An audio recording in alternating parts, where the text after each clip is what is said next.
નમસ્કાર મિત્રો, ભારત સરકાર દ્વારા ગરીબ અને જરૂરિયાતમંદ પરિવારો માટે એક મહત્વની યોજના ચલાવવામાં આવી રહી છે, જેનું નામ છે પ્રધાનમંત્રી ઉજ્જવલા યોજના 3.0. આ યોજના હેઠળ એવા પરિવારોને જેમના ઘરમાં હજી સુધી ગેસ કનેક્શન નથી, તેમને નવો LPG ગેસ કનેક્શન સાથે ગેસ ચૂલો અને જરૂરી કીટ સંપૂર્ણ મફતમાં આપવામાં આવી છે.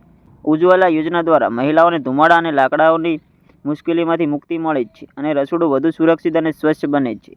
જો તમે કે તમારા પરિવારમાં કોઈ સભ્ય આ યોજનાનો લાભ લેવા ઈચ્છે છે, તો આ માહિતીને ધ્યાનથી સાંભળવી ખૂબ જ જરૂરી છે, કારણ કે આગળ પાત્રતા, દસ્તાવેજો અને અરજી પ્રક્રિયા વિશે સંપૂર્ણ માહિતી આપવામાં આવી રહી છે. તો આ વિડીયોને છેલ્લે સુધી જરૂર જુઓ. તો મિત્રો, આપણે જાણીએ ઉજ્જવલા યોજના શું છે. તો મિત્રો, પ્રધાનમંત્રી ઉજ્જવલા યોજનાનો મુખ્ય ઉદ્દેશ્ય છે કે દેશના દરેક ગરીબ પરિવારો સુધી સ્વચ્છ અને સુરક્ષિત ગેસ કનેક્શન પહોંચે, જેથી લાકડું, કોયલું, ધુમાડાથી છુટકારો મળે અને મહિલાઓનું સ્વાસ્થ્ય સુરક્ષિત રહે. તો મિત્રો, ઉજ્જવલા યોજના 3.0 હેઠળ સરકાર આપે છે નવો LPG ગેસ કનેક્શન, એક ગેસ સિલિન્ડર, ગેસ ચૂલો, સ્ટોવ, સંપૂર્ણ કીટ બિલકુલ મફતમાં. તો મિત્રો, હવે વાત કરીએ પાત્રતાના માપદંડ વિશે. તો પહેલો, અરજદાર 18 વર્ષની ઉંમર પૂર્ણ કરેલી મહિલા હોવી જોઈએ. ત્યાર પછી એક જ ઘરમાં કોઈપણ ઓઇલ માર્કેટિંગ કંપની OMCનું બીજું કોઈ LPG કનેક્શન હોવું જોઈએ નહીં. ત્યાર પછી ત્રીજું, પુખ્ત મહિલા ગરીબ પરિવારની હોવી જોઈએ, જે વંચિતતા ઘોષણા નિયંત્રણ ફોર્મેટ મુજબ રજૂ કરી છે. ત્યાર પછી આગળ વાત કરીએ જરૂરી દસ્તાવેજો વિશે. તો દસ્તાવેજોમાં તમામ ગ્રાહકોને જાણો KYC અરજી ફોર્મ. તો મિત્રો, આ KYC અરજી ફોર્મ ક્યાંથી ડાઉનલોડ કરવું તે આ વિડીયોમાં હું તમને બતાવવાનો છું, તો વિડીયોને છેલ્લે સુધી જોવા બદલ વિનંતી. ત્યાર પછી ઓળખાણનો પુરાવો. ઓળખાણના પુરાવા મિત્રો, અરજદારનું આધાર કાર્ડ નકલ જોઈશે. ત્યાર પછી સરનામાનો પુરાવો. સરનામાના પુરાવાઓમાં મિત્રો ફક્ત જો આધાર કાર્ડમાં સરનામું હાલના રહેઠાણના સરનામાથી અલગ હોય તો સ્થળાંતરિત અરજદારો માટે પરિસ્થિતિ મુજબ સ્વઘોષણા. ત્યાર પછી જે રાજ્યોમાંથી અરજી કરવામાં આવી રહી છે તે રાજ્ય દ્વારા જારી કરાયેલા રેશન કાર્ડ કુટુંબની રચનાનું પ્રમાણિત કરતું અન્ય રાજ્ય સરકારનું દસ્તાવેજ. સ્થળાંતરિત અરજદારો માટે પરિશિષ્ટ મુજબ સ્વઘોષણા. દસ્તાવેજો ક્રમ 4માં દેખાતા અરજદાર અને પુખ્ત પરિવારના સભ્યોની આધાર કાર્ડ નકલ. બેંક ખાતાની વિગતો. તો મિત્રો, બેંક ખાતાની વિગતોમાં પાસબુકની નકલ આપી શકો છો અથવા તો રદ કરેલી ચેક આપી શકો છો. ત્યાર પછી વંચિતતા ઘોષણા. એટલે વંચિતતા ઘોષણા ક્યાંથી ડાઉનલોડ કરવું તે પણ વિડીયોમાં આપણે જણાવવાના છીએ, તો વિડીયોને છેલ્લે સુધી જોવા બદલ વિનંતી. ત્યાર પછી આગળ વાત કરીએ અરજી કેવી રીતે કરવી. તો મિત્રો, ઉજ્જવલા યોજના 3.0 માટે અરજી તમે નજીકના ગેસ એજન્સી પર જઈને અથવા તો CSC જનસેવા કેન્દ્ર પરથી અથવા તો સરકાર અધિકૃત વેબસાઇટ દ્વારા આસાનીથી કરી શકો છો. તો મિત્રો, આજના આપણે વિડીયોમાં જાણશું કે સરકારની અધિકૃત વેબસાઇટ દ્વારા આપણે અરજી કઈ રીતે કરી શકીએ છીએ અને KYC ફોર્મ કઈ રીતે ડાઉનલોડ કરવું અને વંચિતતા ઘોષણા પ્રમાણપત્ર કઈ રીતે ડાઉનલોડ કરવું તે આપણે જાણીએ. તો મિત્રો, તમારે કોઈપણ બ્રાઉઝરમાં જઈ PMUI 3.0 સર્ચ કરવાનું છે. આ વેબસાઇટની લિંક મિત્રો આ વિડીયોના ડિસ્ક્રિપ્શનમાં મળી જશે, ત્યાં તમે ક્લિક કરી અને ડાયરેક્ટ વેબસાઇટ ઉપર આવી શકો છો.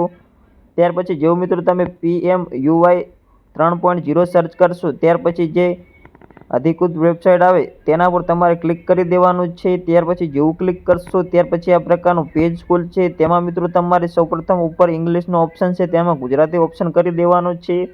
ત્યાર પછી સંપૂર્ણ વિગત ગુજરાતીમાં દેખાશે. ત્યાર પછી મિત્રો તમારે જે ફોર્મ ડાઉનલોડ કરવાનું હતું KYCનું અને વંચિતતા ઘોષણાનું, તે માટે મિત્રો તમારે અહીંયા 4 ઓપ્શન છે, તેમાં મિત્રો તમારે ફોર્મ ઉપર ક્લિક કરવાનું છે. જેવું મિત્રો તમે ફોર્મ ઉપર ક્લિક કરશો ત્યાર પછી આ પ્રકારનું પેજ ખુલશે. આ પેજમાં મિત્રો તમારે નીચે KYC ફોર્મ છે તેના પર તમારે ક્લિક કરવાનું છે. જેવું મિત્રો KYC ફોર્મ પર ક્લિક કરશો ત્યાર પછી આ પ્રકારનું પેજ આવશે. આ પેજમાં મિત્રો તમારી લેંગ્વેજ સિલેક્ટ કરવાની હોય છે, તો તમારે ગુજરાતી સિલેક્ટ કરી દેવાની રહેશે.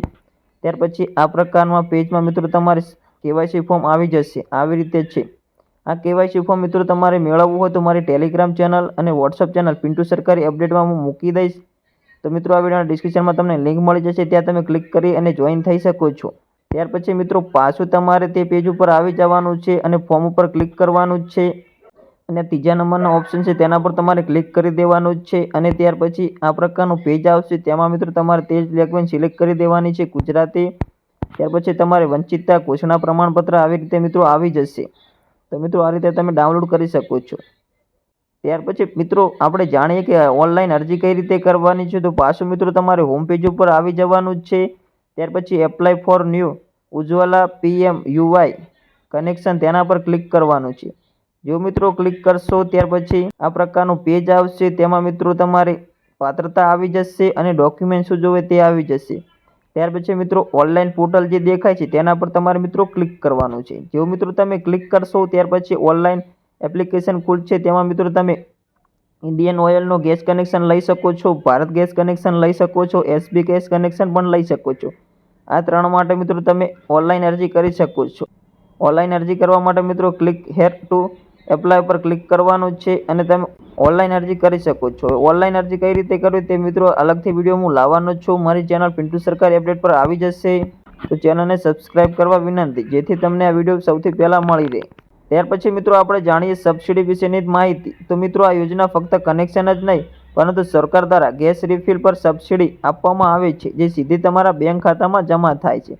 ત્યાર પછી થોડી મહત્વની સૂચના વાંચી લઈએ તો મિત્રો આ યોજનાનો લાભ માત્ર એક પરિવારને એક કનેક્શન માટે જ મળે છે. ખોટી માહિતી આપશો તો અરજી રદ પણ થઈ શકે છે. ખાસ અપીલ, જો તમારા ઘરમાં હજુ સુધી ગેસ કનેક્શન નથી તો આ તક હાથમાંથી જવા ના દો. આ વિડીયોને જરૂરથી લાઇક કરો, ચેનલને સબસ્ક્રાઇબ કરો અને આ માહિતી તમારા પરિવાર અને મિત્રો સાથે શેર કરો.